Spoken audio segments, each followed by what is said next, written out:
Top quality और consistent performance के लिए सिर्फ सिल्वर पंप नाम याद रखना. ಇತ್ತೀಚೆಗೆ ಬರೀ ಸ್ಟಾರ್ ವಾರು ಫ್ಯಾನ್ಸ್ ವಾರು ಇದ್ರಲ್ಲೇ ಇದ್ದಾರೆ. ಸೊ ಅಂದ್ರೆ ಒಬ್ಬ ಸ್ಟಾರ್ ಕಂಡ್ರೆ ಕನ್ನಡ ಸಿನಿಮಾ ಇಂಡಸ್ಟ್ರಿಲಿ ಒಗ್ಗಟ್ಟಿದೆ ಅಂತ ಅನ್ನಿಸ್ತಿದೆ ಸರ್, ನೀವು ಕಂಡಂಗೆ ಹೇಗಿದೆ ಅಂತ? ಒಂದು ಸಣ್ಣ ಪುಟ್ಟ ಮಲಯಾಳಿ ಫಿಲಮ್ 25-30 ಕೋಟಿ ಮಾಡ್ತದೆ. ಆ ಹೀರೋ ಯಾರು ಅಂತ ಗೊತ್ತಿರಲ್ಲ, ಯಾಕಂದ್ರೆ ಅಲ್ಲಿ ಕೆಲಸ ಮಾಡ್ತಾರೆ.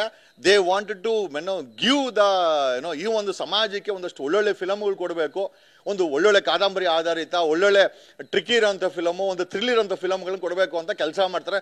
ಸರ್ ಕಾಂಜಿ ಬಿಂಜಿ ಫಿಲಮ್ 25 ಕೋಟಿ, ಇವ್ರು 5 ಕೋಟಿ ದಾಟಲ್ಲ ಸರ್. ಮತ್ತೆ ಇನ್ನು ಸ್ವಲ್ಪ ದರ್ಶನ್ ಅಂತವ್ರದ್ದು ಒಂದು 60 ಕೋಟಿ 70 ಕೋಟಿ ಅಷ್ಟೇ. ಆಮೇಲೆ 4-5 ವರ್ಷಕ್ಕೆ ಒಂದ್ಸತಿ ಮಾಡೋ ಯಶದು ಒಂದು 1,500 ಕೋಟಿ, ಅದು ಅಶ್ವತ್ಥನಾರಾಯಣ ಗಟ್ಟಿಗಿದ್ರೆ, ಡಾಕ್ಟರ್ ಅಶ್ವತ್ಥನಾರಾಯಣ ಗಟ್ಟಿಗಿದ್ರೆ 1,500 ಕೋಟಿ ಅದು.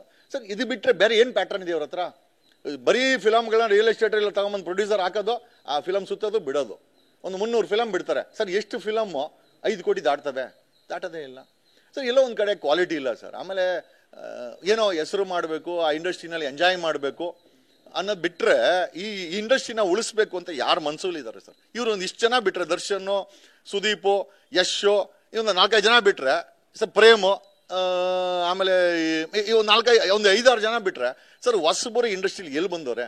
ಯಾವ ಹೆಣ್ಮಕ್ಳು ಬಂದವ್ರೆ, ಯಾವ ಗಂಡು ಮಕ್ಳು ಬಂದವ್ರೆ, ಹೀರೋ ಹೀರೋಯಿನ್ಗಳು ಎಲ್ಲಿ ಬಂದವ್ರೆ? ಬರೋದೇ ಇಲ್ಲ ಸರ್. ಸದ್ಯಕ್ಕೆ ಆಗ್ತಾ ಇರುವಂತಹ ಎಲ್ಲಾ ಬೆಳವಣಿಗೆನ ಗಮನಿಸ್ತಾ ಇದ್ರಿ. ಸೊ ಅಂದ್ರೆ ಈಗ ಒಂದು ಅಂದ್ರೆ ಯಾವಾಗ್ಲೂ ಕೂಡ ಸಾಕಷ್ಟು ಸಂದರ್ಭದಲ್ಲಿ ಇವರು ಮಾತನಾಡುವಂತದ್ದು ಇದೆ. ನಿಮ್ಮ ಮೇಲೆ ಕೂಡ ಒಂದು ಸಂದರ್ಭದಲ್ಲಿ ಇಂಥ ಅಂದ್ರೆ ಸೋಷಿಯಲ್ ಮೀಡಿಯಾದಲ್ಲಿ ಅಟ್ಯಾಕ್ ಮಾಡುವಂತಹ ಕೆಲಸ ಕೂಡ ಆಗಿತ್ತು. ಸೊ ಈಗ ಯಾವ ರೀತಿ ಇದಕ್ಕೆ ಅಂತ್ಯ ಹಾಡ್ಬೇಕಂತ ನಿಮ್ಗೆ ಅನಿಸ್ತಿದೆ? ನನಗೆ ನೋಡಿ, ನಾನು ಅಷ್ಟೇ ಆ ಜನವರಿನಲ್ಲಿ ಆ ಗಾಂಜಾ ಹೊಡೆದು ಡ್ರಗ್ಸ್ ಹೊಡೆದು ಅಣ್ಣಮ್ಮನಿಟ್ಟಿ ಗಲಾಟೆ ಮಾಡಕ್ ಬಂದ್ರಲ್ಲ, ಅದು ಕೂಡ ಇವರೇ ಕ್ಲೇಮ್ ಮಾಡ್ಕೊಂಡಿದ್ದಾರೆ. ಈ ದರ್ಶನ್ ಫ್ಯಾನ್ಸ್ ಮಾಡಿದ್ದು ಅಂತ. ದರ್ಶನ್ ಫ್ಯಾನ್ಸ್ ಅಲ್ಲ, ಕಾಸ್ಕೋಟ್ ಮಾಡ್ರ ಇವೆಲ್ಲ ಗುಲಾಮ್ಗಿರಿಗಳು ಇವೆಲ್ಲ. ನಾವು ಅಲ್ಲಿ ಗುಂಡಾರಿಸಿ ನಾನು ಕೂಡ 3 ತಿಂಗಳು ಜೈಲ್ಗೆ ಹೋಗಿದ್ದೆ. ನಾವು ಯಾರು ಮನೆ ಹೇಳದಲ್ಲ, ಯಾರೋ ರಮ್ಯ ಹೇಳಿದ್ಲು, ಯಾರಪ್ಪನಿಗೆ ನಾವೇನು ಭಯ ಬೀಳಲ್ಲ, ನಾವು ಅದೇ ಕ್ಯಾಟಗರಿನೇ. ಓಕೆ, ನೀನೇನು ನಿನ್ನ ಬಾಸು ಗೀಸು ಏನು ಉಮಾಪತಿ ಗನ್ನಿ ಇಟ್ಟುಬಿಟ್ಟು ಧಮ್ಕಿ ಹಾಕಿದ್ರೆ ನಾವೇನು ಉಮಾಪತಿನೂ ಅಲ್ಲ, ಪ್ರಥಮವೂ ಅಲ್ಲ.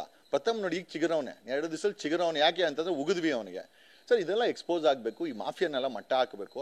ಮೊದಲನೇದಾಗಿ ನಾನು ಕೇಳೋದೇನು ಅಂತಂದರೆ, ಕಾಂಗ್ರೆಸ್ ಅವರು ಬಿ ಜೆ ಪಿಯವರು ಇವನನ್ನು ಬಳಸ್ಕೊಳ್ಳೋದು. ಇವನನ್ನು ತಗೊಂಡಾಗ ನೀವು ಓಟ್ ಕೇಳ್ತಿರಲ್ಲ, ಅವನು ಸ್ಟಾರ್ಸ್ ಎಂದು ಸೋತಿರೋದೆ ಇವನಂತವ್ರಿಂದ. ಇಂಥ ರೌಡಿಗಳು ಕರ್ಕೊಂಬಂದು ಕಾಂಗ್ರೆಸ್ ಅವರು ಕ್ಯಾನ್ವಾಸ್ ಮಾಡ್ತಾರಂತಾನೆ ಅವ್ನು ಸ್ಟಾರ್ ಚಂದ್ರನ್ ಸೋಲ್ಸಿರೋ ಸರ್.